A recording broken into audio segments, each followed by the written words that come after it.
Plusieurs services découlent de la commune. Comme les services techniques, reportage Yasmina Boudan. Et oui, Frédéric et Céline, je suis ici devant les locaux des services techniques. Savez-vous que les services techniques, c'est une équipe de 14 personnes?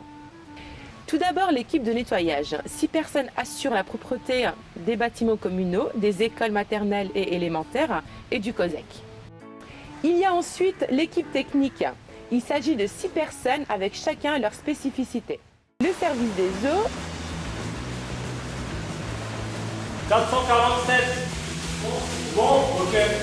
l'entretien et la maintenance des bâtiments, l'entretien des espaces verts et le fleurissement, l'entretien et la réparation des machines et outils de la collectivité et l'équipe responsable du COSEC. Leur mission, réaliser toutes les interventions commandées par la commune et les élus, et elles sont multiples.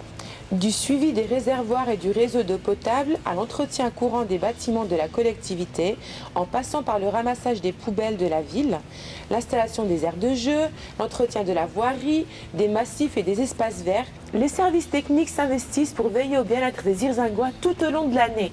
Ils proposent à la commune et budgétisent tous les ans, sur accord des élus, un projet de fleurissement pour l'année suivante. La volonté est à terme d'augmenter le pourcentage de graminées et plantes vivaces, nécessitant moins d'arrosage et de diminuer de 20% le volume des plantes annuelles. Moins d'arrosage et moins de plantes annuelles, c'est plus d'économie pour la ville d'Hirzingue.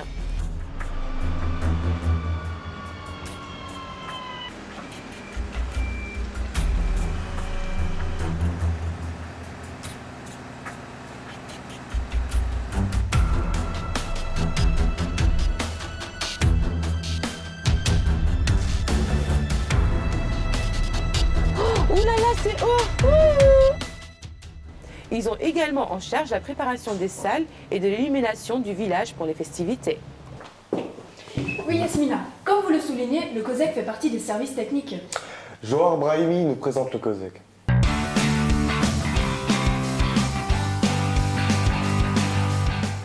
Bonjour Frédéric et Céline, nous voici en direct du COSEC, le complexe sportif d'Hirzingue. Savez-vous que le COSEC emploie 2 personnes, le responsable Nicolas Helms et son suppléant Raphaël Missio, et une personne pour l'entretien et le nettoyage? Le complexe sportif, c'est 3000 m² de salle de sport, 800 m² de couloirs et vestiaires, 15 000 m² de terrain de sport en gazon. Et oui, que les fans de volley, de basket et de handball se rassurent, le complexe compte 2 gymnases. Et ce n'est pas tout. Il y a en plus 3 terrains de football, une piste d'athlétisme, un terrain multigazon synthétique,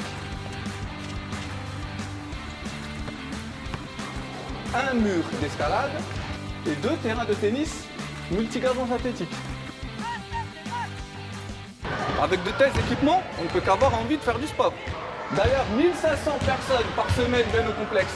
Entre le collège et les associations, ça représente 60 000 utilisateurs par an.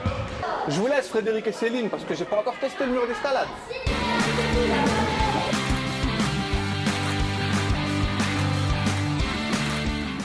Parmi les employés communaux, il faut aussi parler des ATSEM.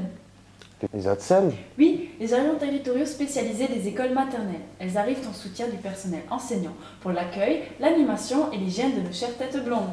Elles sont au nombre de 3 et nous les retrouvons dans les classes des écoles maternelles. Justement, en parlant des écoles, sais-tu Céline que l'école maternelle accueille 73 enfants et l'école élémentaire 118 enfants? En ce qui concerne le collège, je vous propose de suivre notre envoyé spécial Yasmina Boudan. Et oui Céline, nous sommes en direct du verger communal en compagnie d'Annick Grelier. Bonjour Annick, vous travaillez au collège de Hirzingue, quelle est votre fonction? Bonjour, je suis enseignante spécialisée au collège de Hirzingue. Combien y a-t-il d'élèves au collège et de classes différentes? À Hirzingue, il y a 480 élèves au collège, dans 19 classes différentes. En quoi le collège d'Hirzingue est-il différent des autres collèges? À Hirzingue, il existe une option jeunes sapeurs-pompiers, une option foot et une classe Ulysse. Est-ce que vous pouvez nous parler de la classe Ulysse? Alors la classe Ulysse, c'est une structure qui accueille des enfants en situation de déficience cognitive. Donc ils ont un enseignement spécialisé et ils sont inclus dans les classes ordinaires du collège pour certaines matières. L'objectif de la sortie est de faire un état des lieux du verger sur le plan de la faune et de la flore pour prévoir les aménagements à y mettre en place. Les animateurs de la Maison de la Nature apportent leurs connaissances et leur passion. Pour les élèves, sous cette forme, les apprentissages prennent tout leur sens. Regardant les empreintes, on ne voit pas du tout.